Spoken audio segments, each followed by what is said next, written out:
Mass Effect. I remember stumbling on it in a video game store about 6 months after its release, knowing nothing about it. A guy next to me saw me pick it up and just said, "Good choice, great game." The way he said it tipped the scales for me. I can't tell you how much of a pleasant surprise this one turned out to be. This was exactly what I was longing for at the time. Being a huge fan of classic sci-fi writers like Robert Shackley, Clifford Simak, Philip K. Dick, and many others, I dreamt of a piece of media that would put all of these ideas into an interactive form. There's something so irresistibly charming about this romantic vision of the far future that Gene Roddenberry had. Star Trek can have dark and somber themes, but the hopeful, bright-eyed, cozy atmosphere persists and prevails over everything. It feels as though it says to you that no matter what, everything will be fine in the end. We'll come up with something clever and smooth, our lives will be clever and smooth, we won't have a worry in the world, and facing challenges will be more about fun than struggle. It's hard to think of a more fertile ground for imagination and creativity than sci-fi. So many inventions and developments were foretold in the books written by the legendary authors like Jules Verne, H.G. Wells, Isaac Asimov, Arthur C. Clarke, and unfortunately, George Orwell. Thinking outside the box is taken to a whole new level when your imagination is the only limiting factor. Being pathetic about submarines, video conferencing, tank warfare, aerial bombings, genetic engineering, corporate government fusion, and mass surveillance can be attributed to the perceptive and analytical mind of a writer. But some concepts themselves are more prominent than others. Among those are the idea of us not being alone in the universe, and the accompanying fear of our whole civilization being just some other civilization's design.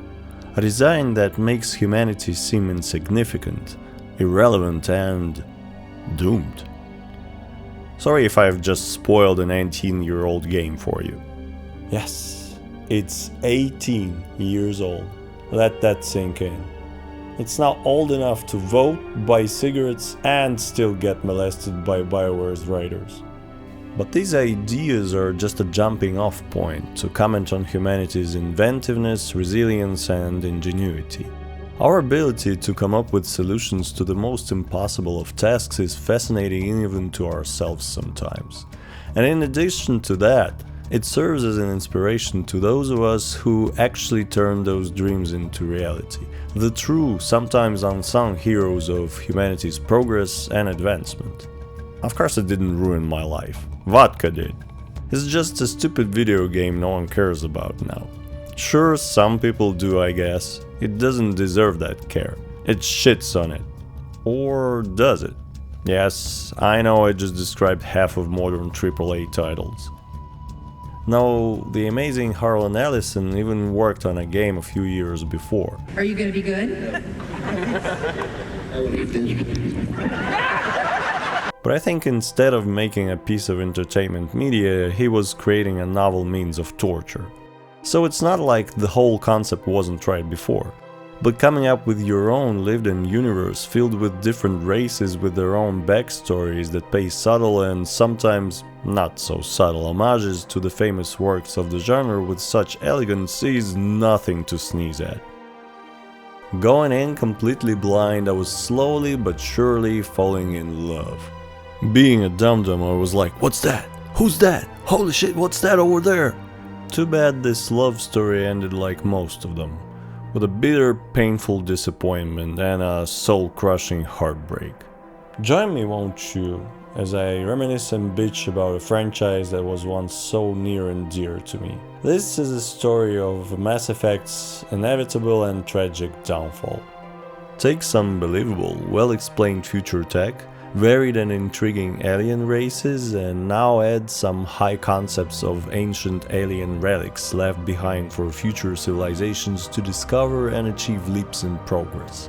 Now, spice it up with Star Trek-like art direction, clever writing, and actual star power behind the voices of the characters. And what you have is a game that embodies a sci-fi nerd's dream that's wetter than an Olympic swimming pool. Warning, Normandy deck may be slippery. A stern, proud warrior race. A race of nerdy scientists. A super advanced race of people who lost their home planet to their own AI. A race of giant monster-like warriors who only respect force and combat prowess. A race of skilled trader squids. A race of slow, soft-spoken sloth-like guys who are super chill and hilarious? Stop me if you ever heard any of this before. Yeah, it's nothing groundbreaking, but damn it if the delivery isn't just perfect here. The visuals support the concept of the setting flawlessly. It's this optimistic, retro-ish, clearly Sid Mead-inspired look of a 2000s TV show with a limited budget and tons of passion behind it. Which is exactly what it needs to be. This is the epitome of lightning in a bottle. Talented artists who are in tune with the writing team. It feels like ideas were shared and expanded upon during those brainstorming sessions, and like those devs and writers were having fun while working on Mass Effect. You can practically hear them high-fiving through the UI beeps. Now, in gameplay terms, it's where there was very little creativity, unfortunately. The buzzword at the time was cover shooter. So that's what they went with. And the delivery here can be described as, well, it works. Kinda. Just. If it weren't for the amazing story and fantastic dialogue that was so incredibly well delivered, this one would have been the laughingstock for a month or two and then completely forgotten afterwards. But there are actually nuggets of undercooked sweetness here. I know, Mass Effect 1's gameplay sucks. But no, it doesn't. It's just very rigidly following the traditional RPG standards of the time, awkwardly trying to marry it all in an unholy matrimony to a cover shooter.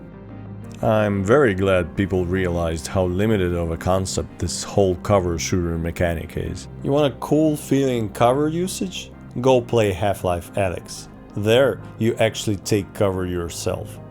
But in those games, it's just a flimsy excuse for poor, unimaginative game design. Gears of War had an idea of a simple but fun gameplay loop with a couple of variations on it, and it felt novel and was tweaked and polished to perfection.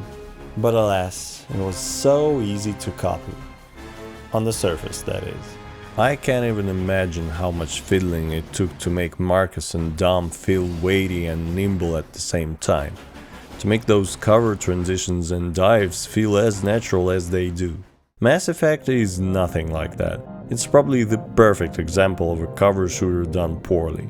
And trust me, there are so many of them. So being able to stand out in that crowd is an achievement. It's the best bad cover shooter. It's like being the tallest Volus. And despite all that, there's a wonderful sense of progression that any self-respecting RPG has to have. A distinct class play and loot. Tons of sweet loot. Even better, there's ultimate endgame loot that rewards you for patience and thoroughness. That Geth rifle is such a treat. God damn, they've done it dirty in the sequels. It was absolute perfection. If you're high enough level at a late point in the game, there's a strong chance to get it as a random drop. And it's incredible. The punchy, bassy sound, the power and the slow fire rate that for an assault rifle in the Mass Effect universe is absolutely completely alien. Alien. Precisely. That's what it should feel like. Something weird and cool. But now it's just a fucking weapon skin. Send my regards to Bobby Kotick. The whole series was published by EA after all. Ah yes, the real final boss. But none of this mattered. What mattered is the sense of exploration, the sense of being involved in advancing humanity and its interest forward into the unknown universe. No, that's grim and dark. Here, it's all hopeful, optimistic and bright-eyed. I think we kinda desperately need something like this right now. It sure feels like we're at a point on our path where 40k no longer feels as dystopian and exaggerated as it was before. We need something inspiring today. The story started off with humanity being an underdog, a new kid on the block who needs to prove himself to the big boys and earn the place in the governing body of known civilizations called the Council. And as any cool kid should, we started by picking a fight with one of the cooler ones and gained some recognition. Now it's up to us, Commander Shepard, the first human in the Spectres, the Special Tactics and Reconnaissance Unit of the Council, to establish and firmly plant the trust and respect we rightly deserve as a species on a galactic scale. Because the events of Mass Effect 1, 2 and 3 take place in the Milky Way galaxy. It turns out the secret to interstellar travel was right under our nose, so to speak. Karen... You're not leaving, you're under citizen's arrest! Bye, Karen. No! Stop! Not that Karen. The moon of Pluto is actually an alien artifact containing technology so incredibly advanced that our progress just warped millennia ahead. Maybe Pluto will finally get some respect now.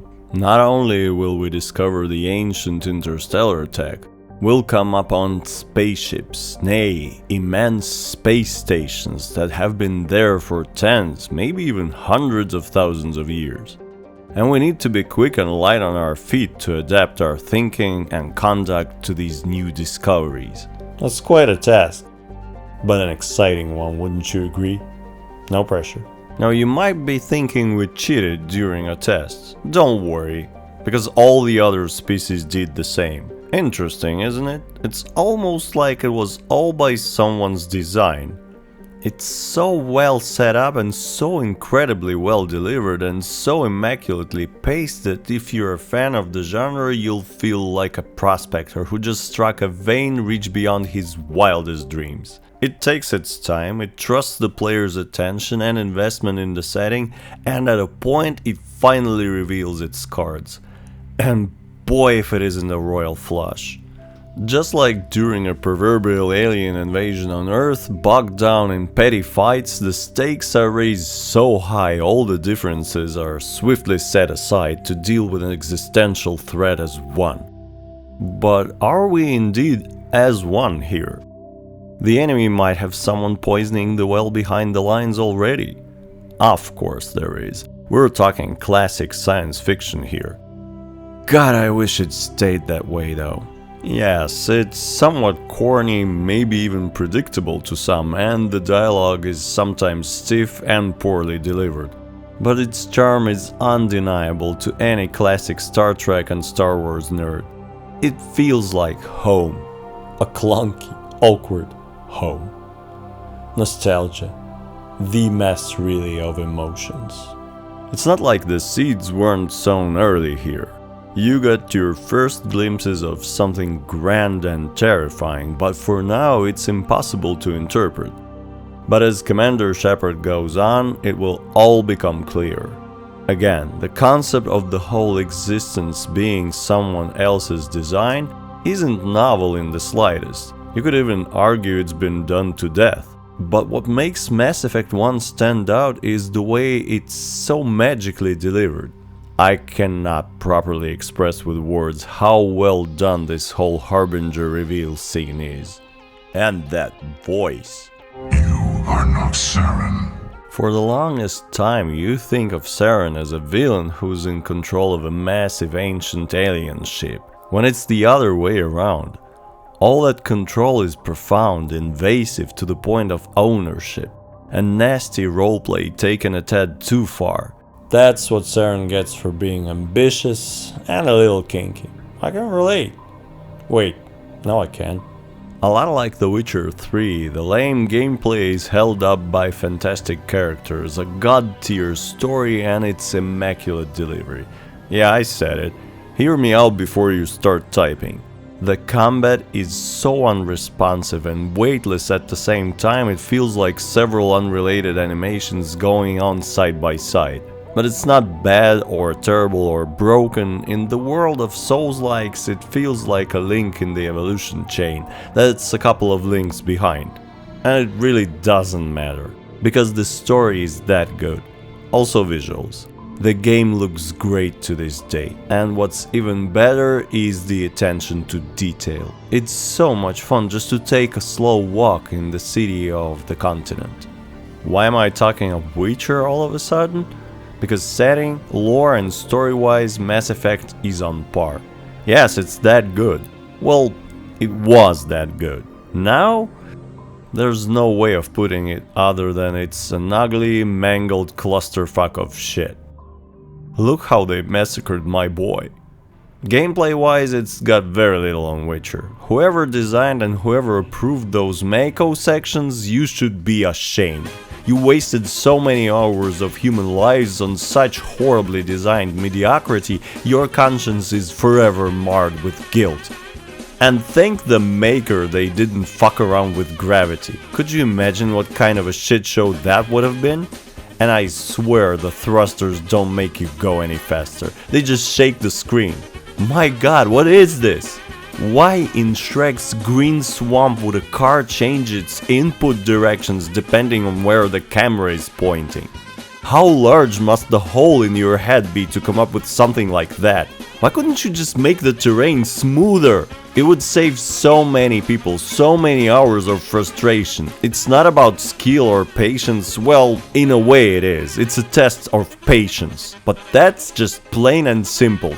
Terrible game design. But despite those awful design choices, going back to it years later, I still felt that touching, naive sense of hopeful future where all humanity's differences were a thing of the past. And a whole new, exciting frontier with its discoveries and challenges lays ahead of a plucky little species of thinking, talking mammals. Romantic stuff. I was surprised to feel the charm once more. Maybe it was my nostalgia. Now, when I was talking of pacing before, I meant the good old what's gonna happen next curiosity that keeps us glued to the book or the screen late at night. We just can't stop. It's not very often this happens to me, but I'll admit to Mad Men marathons and reading half of Dune in a single day. I even forgot to eat. You're weird. In the immortal words of Paul Atreides, a snack arises. With Souls-likes and other intense combat games, I, being an old man, need an occasional rest. The gameplay itself is a little too intense for a non-stop session for a guy like me. That's why reading and piecing together a narrative feels like such a welcome break almost every time. And then later, on subsequent playthroughs, you're familiar with everything enough to not be exhausted by any of it. In fact, you look forward to combat encounters, because it's all familiar to you now. I've been there, brother. In Mass Effect, gameplay tries its best not to get in the way of the plot. Although it fails at that too. If you played a lot of RPGs, you know that they reward through exploration and leveling, and loot. Well, here you can expect some strict punishment for your efforts. Don't worry, there'll be rewards. The thing is, exploration itself is a bore fest. It's one of the worst things ever. There's almost nothing to it except for mindless driving over randomly generated terrain. And apparently the Milky Way's infinite variety of possibilities is laughed at by the Shai Huluds. Those guys must have discovered interstellar travel and can adapt to any climate, and the featureless bareness that makes Starfield choke on its envy-induced saliva. Shots fired! Pew! Pew! Welcome to the vast universe where planet exploration served as inspiration for Starfield, and a strange virus has eradicated all footwear designers. Whoever joined me in the ultimate tedium of exploring all those stupid blips on the radar, I salute you, fellow fools. We danced to the lame, rudimentary melody of terrible game design. We were but young and bright-eyed. Yeah, I have no excuse. I'm stupid. No one should waste their time like this. It's pure agony of boredom. If you're a weird combination of a glutton for punishment and a loot whore, then maybe go for it. The Casa fabrication armor and Spectre weapons are the best in the game. But this means you need to be as thorough as a Roomba in the desert with an infinite battery. Good luck. You'll have to find dust where dust itself fears to tread. But all that appealing torture aside, the actual game is a hoot. You'll meet characters voiced by Keith David, Seth Green, Lance Henriksen, Marina Sirtis, and then later Carrie-Anne Moss, Yvonne Strahovski, and Martin frickin' Sheen. Yeah, that's EA's money put to good use for once. Too bad it all went down the drain in the end. Just like the impending doom of Reaper Invasion, no one expected for such a great franchise to dive face first into raw sewage with glee and a gaping mouth.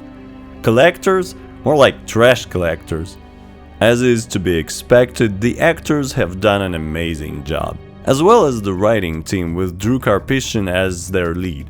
The whole first game serves as a setup for the events that were supposed to unfold in the sequels. It was meant to be an epic, existential battle of all spacefaring civilizations against the overwhelming odds of fighting against ancient, uncaring, Lovecraftian sentient machines that are intent on harvesting said civilizations in their prime. But what's cool is that before you embark on that quest, you must prove that your intel on the upcoming galaxy-level apocalypse is solid, and you're not just a nut job. You're about to learn what it feels like being a living cliché of a guy with a disheveled hair and ragged clothes on the sidewalk yelling that the end is nigh. And some very influential parties are intent on preventing you from succeeding. I told you those humans are not to be trusted, see? Awesome concept, right? Hell yeah, dude. The setup was perfect. But Charlie Brown did his thing right away though. Mass Effect 1 is very basic and bare, and equally endearing. It's a simple product of a simpler time. There's magic there. And after almost 20 years, it's still there. At least for me. The cliché characters, the crude level design and animations, the terrible side activities. It's a beast of its era. But there's passion there. And genuine love. You can definitely feel it at certain moments. Mass Effect 2 is a beloved game. But in my opinion, and I'm just gonna say it, here goes. It's an incredibly polished turd. Yes, the combat is better, although they clumsily introduced reloading into the setting where it was explicitly explained that there's no need for reloading. The staple of third-person cover shooters demanded it from a cowardly game designer. So fuck the lore. This lady knows better. She knows what she wants. More reloading and an ammo counter. Oh, sorry, thermal clip. Damn it. They even call it a clip. Dear game devs, this is a clip. It's actually very rarely used.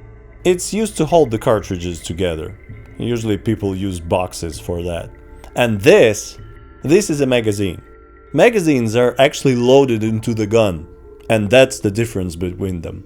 Yeah, the planetary exploration is made more dynamic. It's not like it became engaging, it's just a different type of simplistic chore that's thankfully much less infuriating and a lot shorter.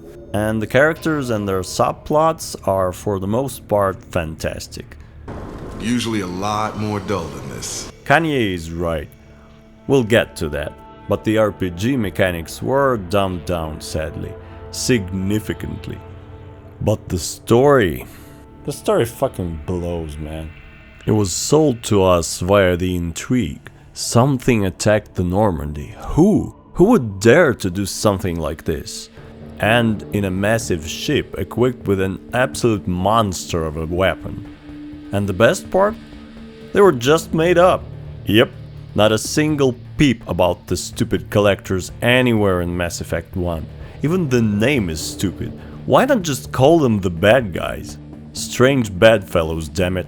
Their design is also so lame. The insect-like look is taken to the extreme and it clashes with their master's whole concept. How are the servants of the Reapers are so fundamentally different from their masters? They bear none of the features other servants do. Shouldn't that be the immediate staple, their business card? And the Mass Effect universe already had the perfect candidate. Oh yes, you know exactly what I'm talking about. Of course it's the Geth. Reapers should be their god, something they would stand by artificial-heartedly, something they would aspire and strive to become. Logically, if the Geth had sniffed even a whiff of such beings as Reapers existing, the first thing they'd do is offer their full collaboration and support in exchange for upgrades and ascension. Why do anything else? It's the cold logic of being on the winning side, while at the same time being a part of the next step of the evolution process.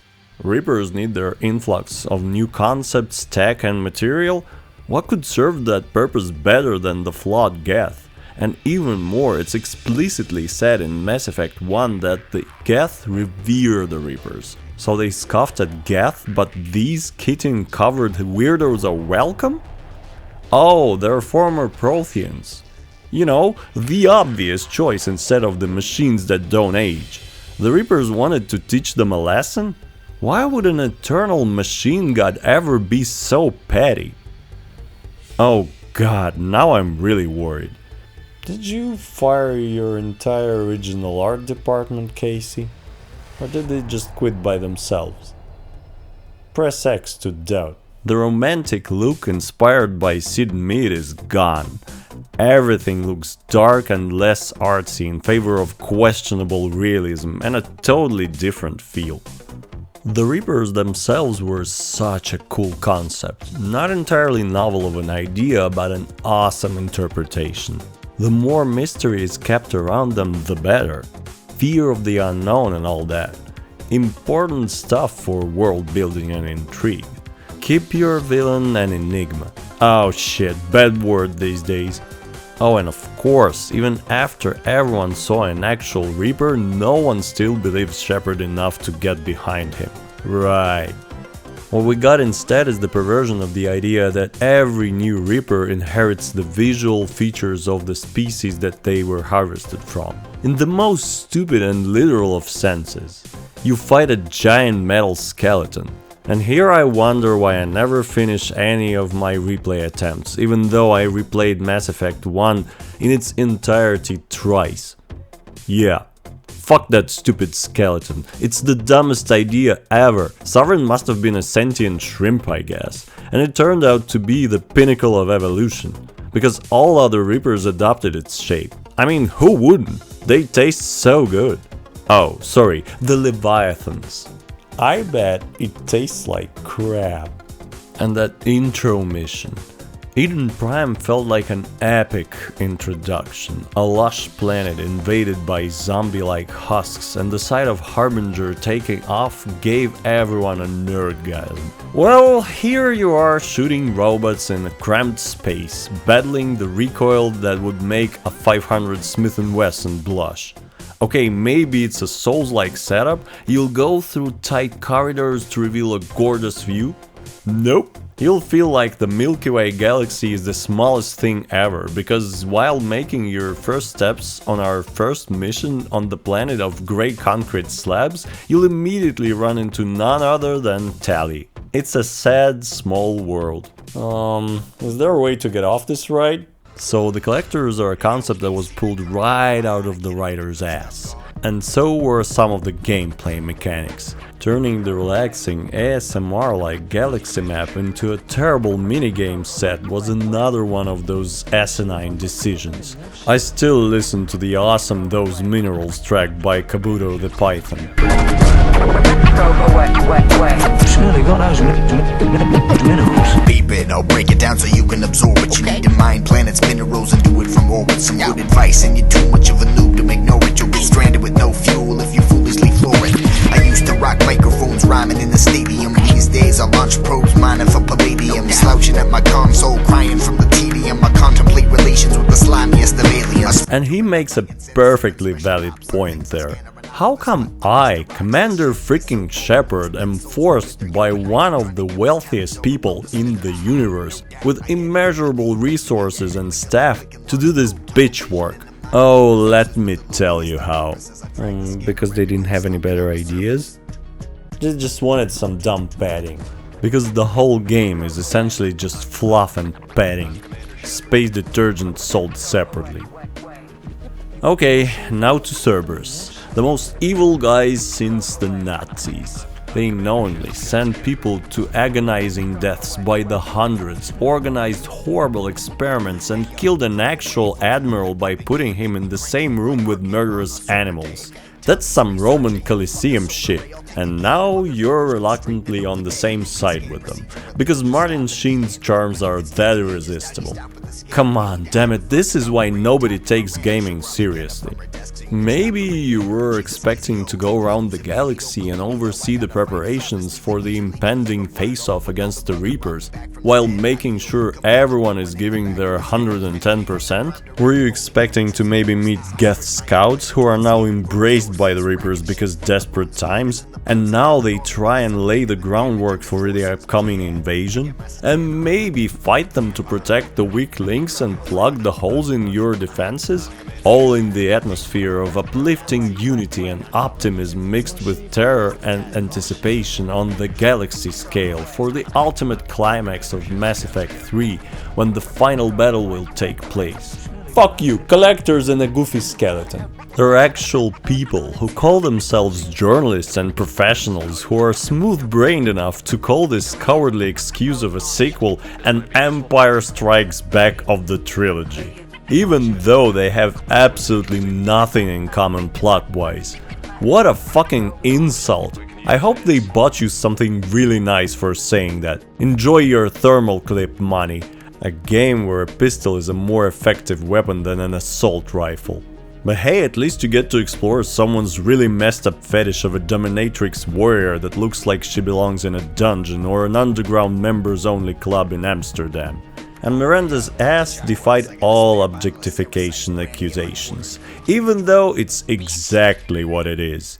I certainly felt the effect of a certain mass. This is fan art for this game? Oh. Okay, now I get it. And I thought Elden Ring fan art was disgusting. But despite all my gripes against it, I still think that Mass Effect 2 is way sleeker, plays smoother, has great attention to detail, great visuals, and the sound design should be studied carefully by today's developers. There's some lost Prothean tech here. Going inside, depending on the size of the space, the sound will change accordingly.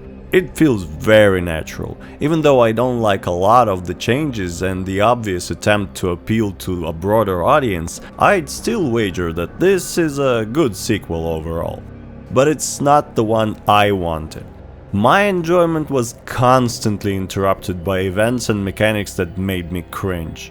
You can tell it was the beginning of 2010s because of all the fake carbon fiber everywhere. And all that ugly, unnecessary visual customization. Before, part of the fun was to see how the gear would look on you, and you could tell that that right there is a Casa armor. That's baller. Now it's a fashion show. We're supposed to be a soldier, our gear should be functional over form.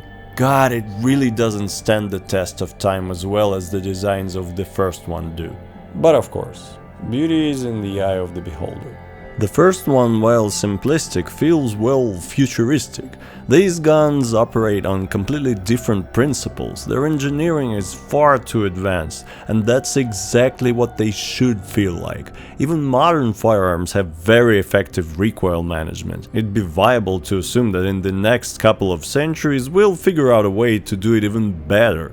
Especially given the fact that the gun is no longer an actual firearm, but more an electric mass accelerator. But no, let's make it feel like it's World War II again and you're shooting a 1911.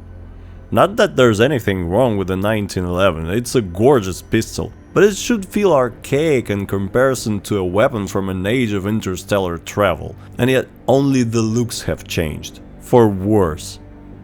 Don't get me wrong, I don't outright hate the game, even though it might seem I do. It's just I was expecting something way less stupid, and they took away my sweet loot, damn it. It used to be an RPG.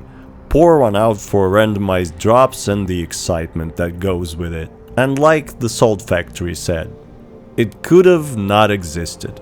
And that's not good for a part of a story with such high stakes. This whole deal with Mass Effect 2 had me seriously worried. If all we did was getting ready as a team instead of going on a galaxy tour, uniting worlds and adding systems of planets to our cause, convincing everyone we meet to join by the trillions, then organic life is indeed doomed. And all our team did was fight a Halloween decoration and disband. Maybe it'll be a somber warning story telling us to set our differences aside and strive for the greater good. Could be really cool. Might have upset a lot of people who always expect a happy ending, but it'd be bold, fearless and daring. And it would have stood out as a gold bar in a parlor jam. At least here you'll see your choices carry over and still matter, right? Right? Right? Of course not. Let's instead fall face first into the biggest pile of shit we can find. Reapers said they were inevitable, but not anymore. Of course there's a MacGuffin, a super weapon. Who developed it? Protheans, who else? And the Reapers who meticulously wiped out all of the evidence of their existence on a galactic scale. Missed this tiny little thing, even though they systematically murdered every living soul in the Milky Way. Oopsie daisy, ancient murder bots. And instead of doing it before the invasion, Shepard is sent to gather allies when the war is already started. Why couldn't you do it sooner? Oh, right, your team and all the stupid irrelevant errands. Right, priorities. Even more convenient, crucially important Prothean artifacts show up left and right now. Almost makes you wonder, how did they ever lose being strapped with all that equipment? But maybe this is going somewhere. Maybe I need to give it a shot. Maybe every character arc and the whole battle against the overwhelming odds of the entire Reaper fleet will pay off. In a beautiful, clever way. What happens later is so dumb I'm not gonna dignify it by talking about it. I really hope this isn't what Drew and his original team had in mind, because talk about embarrassing. Oh wait, this is his original team, holy crap! This pathetic excuse for a conclusion is not worth anyone's time. This series ended in a complete and utter failure. Marauder Shields, man, he did his best. Mad respect for the dude. R.I.P. The endings were patched up a little in the extended cut. The little details were adjusted and retconned to sound a little less spastic. But the whole child god idea is so moronic it's not worth anyone's time to indulge any further. I'd refer you to the Salt Factory's video on this special needs story if you haven't seen it already or just morbidly curious. Anyone who sacrificed human lives for the Council in the first game really shouldn't have. And don't get me started on that asshole Kai Lang. By far the stupidest and goofiest looking villain ever. How many times do you need to be dropped on your head as an infant to think this looks cool or intimidating? Or even good? The inter-character stuff is great though. Well, mostly. BioWare co-founders Ray Mizuka and Greg Zeschuk envisioned Mass Effect 3 as accessible to new and returning players alike. Well, it's very dumpster accessible. Are they even ashamed of creating EDI with a straight face these days? And that picture of Tali without the mask? Oh, it's just a perfect analogy of a cop-out they pulled with that ending. Tactone POS of an ending. All of those difficult choices you made sure mattered, right? The whole story was grounded in reality and was unraveling towards an ending that should have felt earned. But what we got instead was a stupid indie movie trope of a god kid. I'm struggling really hard to come up with something that would be more out of place. It feels like an ice cream shitting burrito from the cancelled episode of South Park. We now have an all-powerful creator of Reapers, revealed right then and there at the last minute. Most people were expecting a payoff for their efforts. It all came down to the progress bar that we had to fill. But whether you did or didn't, it actually doesn't matter all that much. Some characters will live or die and that's it. But the whole outcome of the overarching story, it cannot be changed. It cannot be influenced. I'll be honest, I was naive enough to expect that those who speedrun the game would get the whole galaxy exterminated by the Reapers, and those of us who put in the work, so to speak, will pull through by the skin of our teeth, maybe sacrifice everyone in the process but attain the unattainable. And that whole "there's no time to explain" bit?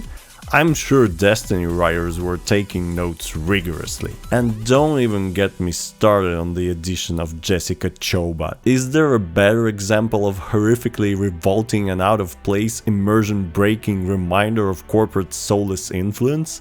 Thanks EA, thanks IGN. Or that stupid Prothean Javik, who came out of nowhere, looks nothing like the statues from the first game, but the character is really intense and there's obviously a lot of effort put into him. He feels alien. The way your crew interacts with him is also very well done. So nice of the Protheans to have used the same standard elevator switch that is used throughout the galaxy. I know, time and budget limitations. Now it has a little something for everyone. I think I'm gonna be sick now. If there's anything that's good about this abomination, it's the action. And they cut all of the lame minigames out. That's it. The RPG feel of the first game seems like it was all a dream by now. Some character stuff is good on occasion, it only rubs salt in the wounds. And like this shitcake ever needed icing, they went and released the perfect one. Andromeda, when your face animations roll constant ones. Well, why stop there? Let's add some Anthem diarrhea sprinkles. So instead of going for a bitter ending, they went for a stupid bitter ending.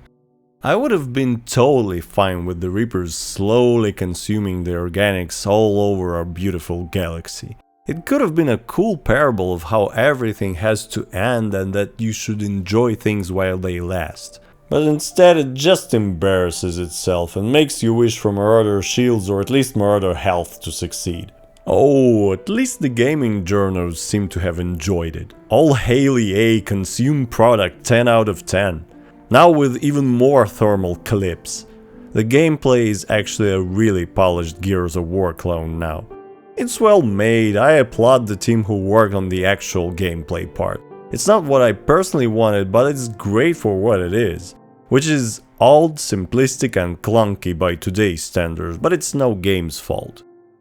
Now the nerds and fanboys will pick this video apart, rightly calling me stupid and explaining why the Mass Effect series is the best thing ever. Some poor soul had to justify Kai Lang's existence. They'll explain how the child was amazing and why the Alcor, the Batarians, the Rachni never really joined the fight, that the books explained everything. If a game story needs a whole fucking book to make sense, it's a bad story. This argument can go on forever.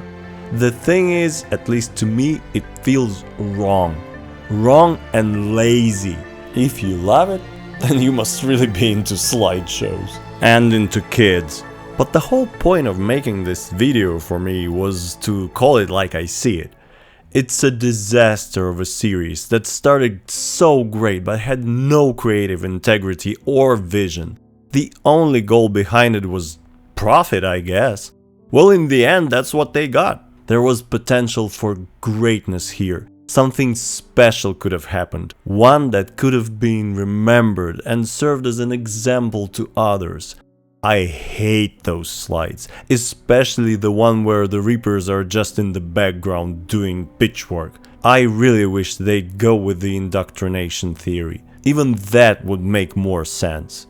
But I suspect that Mr. Karpyshyn had no grand master plan. He just created a cool Star Trek-y setting using ideas inspired by 2001: A Space Odyssey, the Berserker series, Necrons of 40K and Babylon 5. It would be so much better if there were no child and we found out that there's a Reaper mothership or a control device of some kind that the Crucible attached to the Citadel could destroy. The final quest would have been to aim it. I don't know, just a dumb idea. Well, at least it's less dumb than a godchild. I replayed Mass Effect twice, and while making this video for the 4th time, I played Mass Effect 2 and I remember having fun. And I never want to see the 3rd game ever again.